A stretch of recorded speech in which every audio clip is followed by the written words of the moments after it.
tu m'as dit. J'ai pas entendu. C'est pas grave. C'est pas grave. Allez, on est parti sur les questions-réponses. Romain nous chuchote des trucs pendant les jingles. C'est ça. C'est magnifique. On passe à la première question. C'est Nico Amskas. Pourquoi tout le monde tombe sur Germain? Il n'a pas marqué, mais il a eu des occasions. Il sera utile en fin de saison. Pourquoi vous tombez sur Germain, messieurs? On tombe là. J'ai pas entendu. Nous, en tout cas, tous les quatre, on n'est pas tombés. Après, moi, je peux lui répondre quand même qu'entre Bilbao et Toulouse, moi, j'aime bien Germain.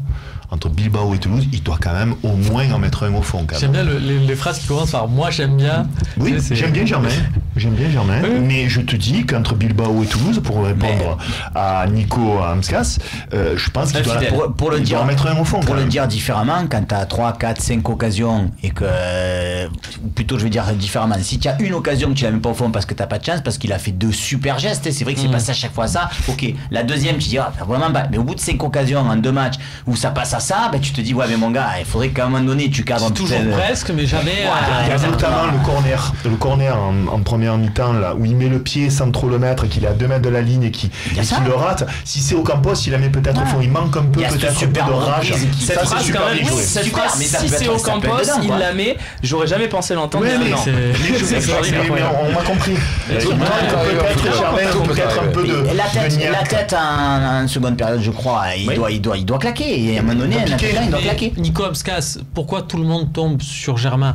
C'est l'histoire de l'Olympique de Marseille. Le mec marque pas, on lui tombe dessus. Encore, on lui tombe gentiment pour l'instant. Voilà, c'est du rugby. On lui tombe dessus, c'est dans la mêlée, mais on se relève et on rejoue. C'est pas grave. Marqué quand même. Et on en parlait en off. Tu imagines quand même que sur cette saison, qu'on est tous d'accord pour dire qu'elle est quand même fabuleuse pour l'instant, on joue sans le fameux grand attaquant. C'est ça, imagine que Mitroglou, là, il soit revenu métamorphosé, qu'il ait 15 buts d'ici la fin. Il va revenir métamorphosé, Mitroglou. Yvan, tu y crois encore? Non. Évidemment, on passe à la question suivante. Peut-être une question sur Mitroglou, qui sait. On va voir ce qui nous attend, parce que c'est vous qui faites cette émission. On désigne souvent Gustavo Thauvin comme la star de cette OM, mais la vraie star, est-ce que ça serait pas plutôt Garcia? Tiens, Yvan, t'as pas parlé sur la question précédente, est-ce que t'es pas d'accord avec ça? C'est le parigo, tiens. Tout à l'heure, quand il y avait le 11 titulaire, juste avant que vous le leviez du 11 qui va jouer à la Bilbao, ça me rendait triste de voir ces noms-là, cette équipe-là, sincèrement. Bon. Ah bon? Bah oui, parce que je vois quand même beaucoup de matchs, une dizaine de matchs tous les week-ends, des matchs de Ligue 2 aussi, mais des matchs européens aussi. Bon, quand je vois l'équipe qu'on a, sincèrement, il y a du cœur, il y a de l'envie, il y a tout ce que tu veux. C'est vrai qu'ils te font plaisir, les petits sur le terrain. Mais je veux dire, ça manque tellement par rapport aux joueurs qu'on a connus au club, à l'Olympique. Je regarde souvent le Napoli jouer. Bon, encore une fois, ils ont le même budget que nous, quoi. Ils font rien de plus que nous dans les bureaux. Ils travaillent, hein. Et ils ont une équipe où je me régale de les voir jouer, qui gagnent ou qui perdent. Et tu vois, tu parles de Garcia, je le compare un peu à Sarri, parce que le projet napolitain avant qu'il soit le joueur, Sarri le coach, pardon, était vraiment le porteur du projet napolitain, c'était le coach. Et t'as un peu l'impression à Marseille que c'est ça, quoi, que c'est plus le coach qui fait que ça fonctionne que véritablement le talent des joueurs, parce que on prend pas du plaisir cette année. On prend pas du plaisir cette année. Je prends plus de plaisir que ce que j'ai vu avant, mais parce qu'on a gagné les matchs, on a mis des 6, des 5, des 3, des 4, des 4 à 0, on a du ballon contre Bilbao, c'était magnifique. De par mon travail, je vois beaucoup de matchs. Quand je regarde l'équipe que je supporte, et j'ai envie de prendre plus de plaisir qu'un match que je regarde. Moi je te réponds que cette année je prends du plaisir. Moi qui étais plutôt quelqu'un mentalité italienne, que la gagne était importante plus que le jeu, j'ai un petit peu évolué là-dedans et je trouve que cette année par rapport à l'an passé, évidemment c'est pas le même effectif, on prend beaucoup de plaisir au Vélodrome, que ça soit dans les résultats et dans la façon de jouer. Je trouve qu'elle est ambitieuse souvent, sa composition d'équipe, de plus en plus avec Lopez qui a 4 joueurs offensifs, et moi je trouve que le travail de Garcia il est remarquable. Tu me donnes Bielsa, je ne le prends pas.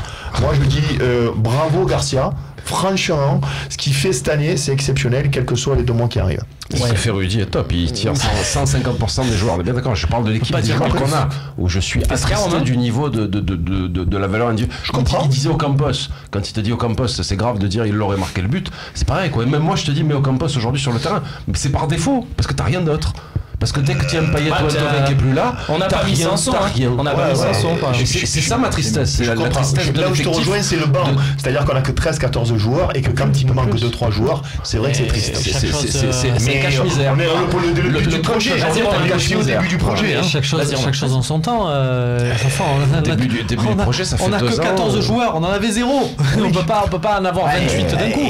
Et puis là aussi, on me dit un peu tout et son contraire, parce qu'on dit on a que 14 joueurs et quand tu démarres à 11 et que tu fais les 25 premières minutes que t'as fait à Toulouse et que tu te dis t'as pas Thauvin, t'as pas Payet, t'as pas Amavi, t'as pas Mitroglou, bon peut-être Gustavo Carbo. Voilà, non mais voilà. Par contre la question est quand même très bonne parce que là où on est quand même Maxence, et on finira sur cette hyper question. cruel, On aura c'est encore deux que questions quand derrière. on perdait.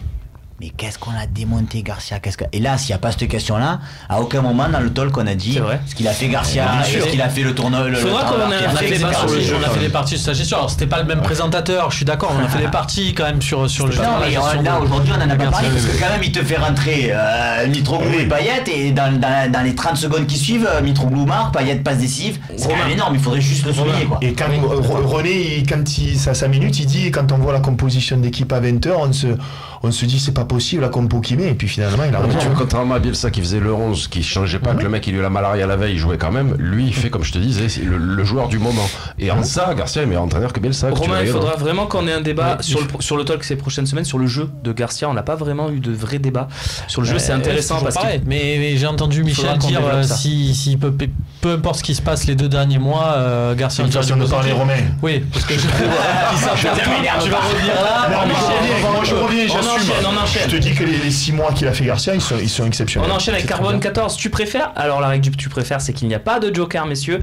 Tu préfères perdre à Bilbao et être éliminé, ou tu préfères être qualifié à Bilbao et perdre au Vel contre Lyon? Et je sais que ça vous tracasse si tu préfères. Je vois Romain serein. Oui, serein. Moi, on a suffisamment d'avance sur Lyon. Je veux passer en Ligue Europa. Je veux vivre des émotions européennes.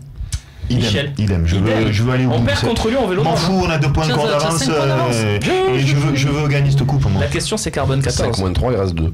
Oui, Moi je suis championnat, je préfère prendre des points championnat. Max 2 contre 2. 2 contre 2. Bon, merci Carbone 14 parce que. Donc normalement tu. Moi je veux gagner l'Europa League. D'accord. Ça te fait rire, hein? Allez, voyez-vous l'OM en finale de l'Europa League? Bien sûr. Bien sûr, tous les jours. Et je te rappelle. Je les vois, non mais je les vois après. Je te rappelle qu'il y a quelqu'un autour de cette table qui l'a dit en décembre. Michel, tu l'as dit en décembre, c'est vrai ici, t'as dit que tu pensais qu'on gagnerait quoi, Non, j'ai dit, on peut peut-être, j'y crois en cette équipe, on peut peut-être y aller. Ça, après, y voir, ça toutes les années j'y crois. Moi, même les années où on n'est pas qualifié, je peux dire que j'y crois. J'ai dit qu'on pouvait la gagner. Juste si vendredi quand on va se retrouver, imaginons après une qualification qui reste malgré tout statistiquement logique de l'OM à Bilbao, si on tire je sais pas le Dynamo de Kiev, est-ce qu'on va pas quand même y croire qu'on peut aller en finale de l'Europa League? Bien sûr, mais quand on a tiré le Shakhtar en 2009, on était en quart, je t'ai dit j'y crois, ça coûte rien, j'y crois. Bon, ça coûte rien. On a perdu et voilà. On peut gagner aussi. Mais on peut, oui. À force de le dire, je suis sûr que ça va arriver. C'est pour ça que je le répète encore une fois. Si à la fin de la semaine qui vient, t'as gagné ou tu es qualifié à Bilbao et tu gagnes Lyon, ça veut dire que dans un coin de la tête des dirigeants de l'OM, peut-être ils vont commencer à se dire aussi avec Monaco qui perd des points. Oui, mais là tu vas peut-être commencer à la jouer à fond là. Oui, parce que si tu gagnes Lyon, t'as 8 points d'avance. On l'a pas dit. Tu bats Lyon, t'as 8 points d'avance sur Lyon. Donc du coup, si t'as plus trop rien à jouer à championnat, façon de parler, ça va être Après, comme toujours, Romain, le tirage au sort peut être important. Si jamais on se qualifie parce qu'on va souffrir. Mais là, c'est trop. L'Atlético Madrid et Salzbourg en quart de finale, c'est pas le même adversaire. Certes. Résultat du sondage #LiveTalk, vous seriez prêt à mettre 10 millions pour Valentin Rongier à 61%. Tu vois, on le disait, c'est souvent l'avis contraire de ce que vous dites. Voilà. C'est Romain. Chers experts. Après, la question est orientée parce que c'est 10 millions. C'est pas tes 10 millions à toi. Je veux pas revenir sur. Tu les as 10 millions sur Rongier? Mais ce que je veux te dire par là, c'est que quand tu dis ça, tu dis pas que t'en recrutes un autre. Si t'avais dit, est-ce que vous seriez prêt à prendre Rongier qui sera votre milieu de terrain l'année prochaine, je suis pas sûr que t'as 61%. On peut aussi appeler le président Kita pour savoir s'il est d'accord pour 10 millions. Non mais Max, je veux dire, on a posé la question sur Iñaki Williams, je crois, en disant êtes-vous prêt à recruter Iñaki Williams? Et j'ai dit à Romain la même chose que toi. C'est évident, entre Iñaki Williams ou personne, tout le monde va dire mettons 30 millions. C'est comme dire je vais en finale d'Europa League, ça coûte rien, tu cliques sur un bouton. Et au final, tout le monde a dit on ne veut pas de Iñaki Williams à 30 millions. Donc tu vois, finalement, c'est quand même un bon indicateur sur la cote des joueurs, je trouve, ces petits sondages d'émission. Bien sûr. Merci Yvan d'avoir été avec nous. Qu'est-ce qu'on peut te souhaiter? Un beau mercato d'été là, parce que ça va approcher. Oui, un beau mercato d'été, une belle fin de saison à l'Olympique de Marseille. J'espère. Il y a des gros trades qui se préparent. Bon, il y a quelques dossiers, on a pas mal de dossiers. Tu vas lui donner un peu tes techniques là, je te donne 10 joueurs contre 3 joueurs. J'aimerais sincèrement arriver à faire, mon objectif ou mon envie, ça serait d'arriver à faire un beau joueur moi, ils peuvent le trouver sur le mercato tout seul, hein, mais d'arriver à trouver un beau joueur pour l'Olympique de Marseille, ça j'aimerais. Comme j'avais trouvé Baka, mais ils ont préféré Vitor. Je lui disais que les années Coupe du Monde, le mercato change évidemment par rapport aux prestations des joueurs. C'est vrai, mais en même temps, tu as vu qu'ils ont changé les dates en Angleterre. Il y a beaucoup de pays qui sont en train de changer les dates, et là, pour le moment, on parle d'arrêter le mercato mi-août en résumé. Donc, du coup, ça va quand même un peu rétrécir les dates de tout le monde et être obligé d'accélérer le travail, notamment de prise de décision des clubs, hein, parce que nous, on est là pendant 3 mois. Hein. Très bien. Merci Michel également. On peut te retrouver où à l'antenne sur France Télé? C'est toujours le dimanche? Vendredi, samedi, dimanche, mais là je suis que sur l'OM, donc je vais pas présenter en fin de semaine. C'est le plaisir. Je m'occupe de Bilbao OM et de OM Lyon. Voilà. Il garde le blouson en cuir. Et il garde le blouson en cuir. Merci Romain, merci Max, à très vite tous les deux pour de nouvelles aventures sur le talk. Romain, peut-être donc tirage au sort vendredi. Peut-être, mais voilà. Oui. Si qualification il y a, on se retrouve on se retrouverait comme la dernière fois à 13h le vendredi. Et puis un peut-être, mais il faut l'annoncer quand même parce que annonçons-le quand même parce que c'est bien des émissions sur le Phocéen en direct, voilà. Et puis le talk évidemment vendredi, puisque vous le savez, jeudi c'est Europa League. Salut, merci à Nico Chabert et Camille Dorès à la réalisation de cette émission. Excellente soirée à toutes et à tous.